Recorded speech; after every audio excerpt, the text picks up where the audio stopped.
Shabbat Shalom à toutes et à tous, dans le beau nom de Yahweh. Lecture de la paracha Béchalar, chapitre 13, verset 17, au chapitre 17, verset 16.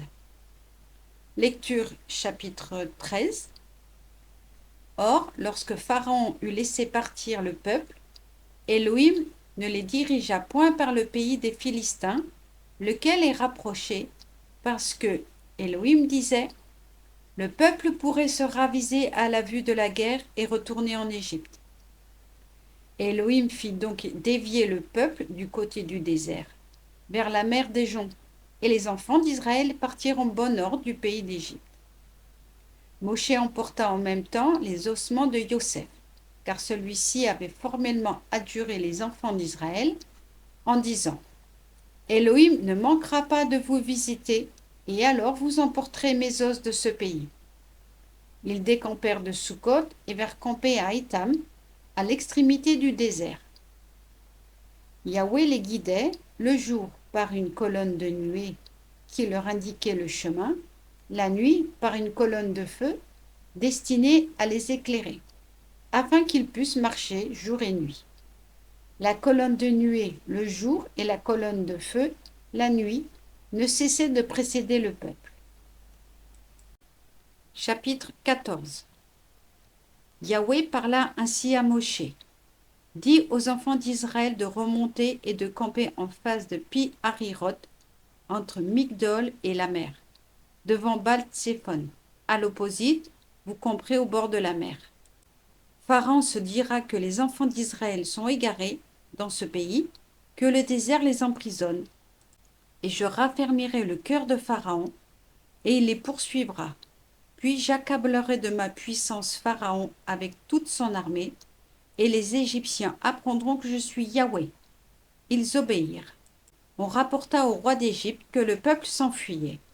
Alors les dispositions de Pharaon et de ses serviteurs changèrent à l'égard de ce peuple, et ils dirent: qu'avons-nous fait là d'affranchir les Israélites de notre suggestion?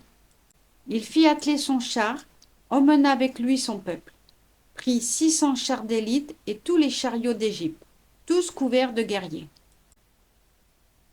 Yahweh fortifia le cœur de Pharaon, roi d'Égypte, qui se mit à la poursuite des enfants d'Israël. Cependant, les Israélites s'avançaient triomphants. Les Égyptiens qui les poursuivaient les rencontrèrent, campés sur le rivage. Tous les attelages de Pharaon, ses cavaliers, son armée, les joignirent de près de Pi-Hahiroth, devant Baal-Tséphon. Comme Pharaon approchait, les enfants d'Israël levèrent les yeux, et voici que l'Égyptien était à leur poursuite.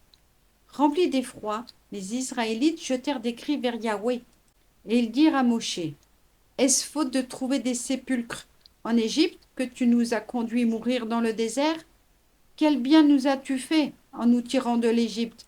N'est-ce pas ainsi que nous te parlions en Égypte, disant: laisse-nous servir les Égyptiens? De fait, mieux valait pour nous être esclaves des Égyptiens que de périr dans le désert. Moshe répondit au peuple: soyez sans crainte, attendez, et vous serez témoins de l'assistance que Yahweh vous procurera en ce jour. Certes, si vous avez vu les Égyptiens aujourd'hui, vous ne les reverrez plus jamais. Yahweh combattra pour vous, et vous tenez-vous tranquille. Yahweh dit à Moshe: pourquoi m'implores-tu? Ordonne aux enfants d'Israël de se mettre en marche.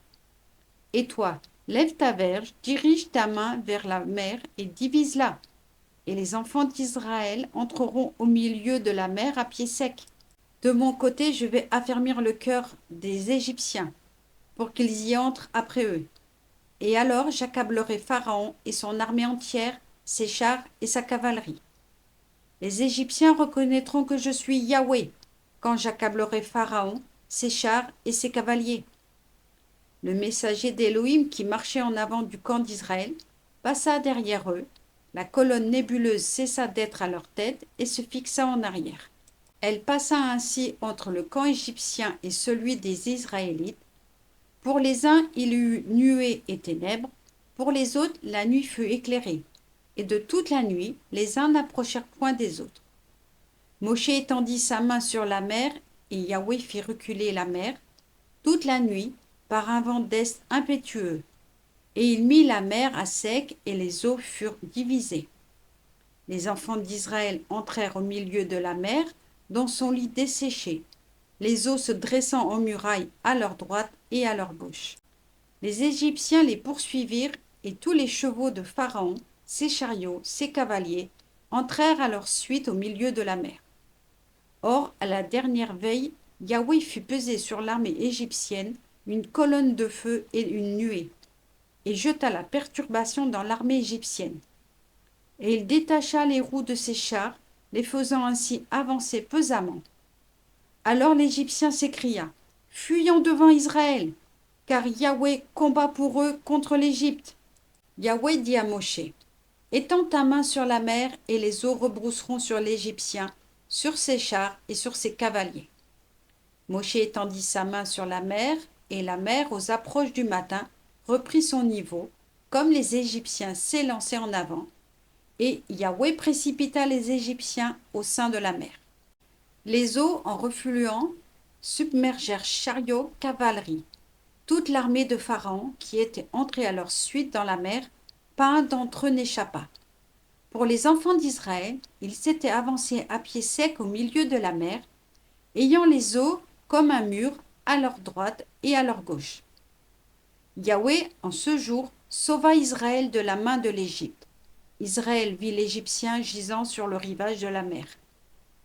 Israël reconnut alors la haute puissance que Yahweh avait déployée sur l'Égypte, et le peuple révéra Yahweh, et ils eurent foi en Yahweh et en Moshe, son serviteur.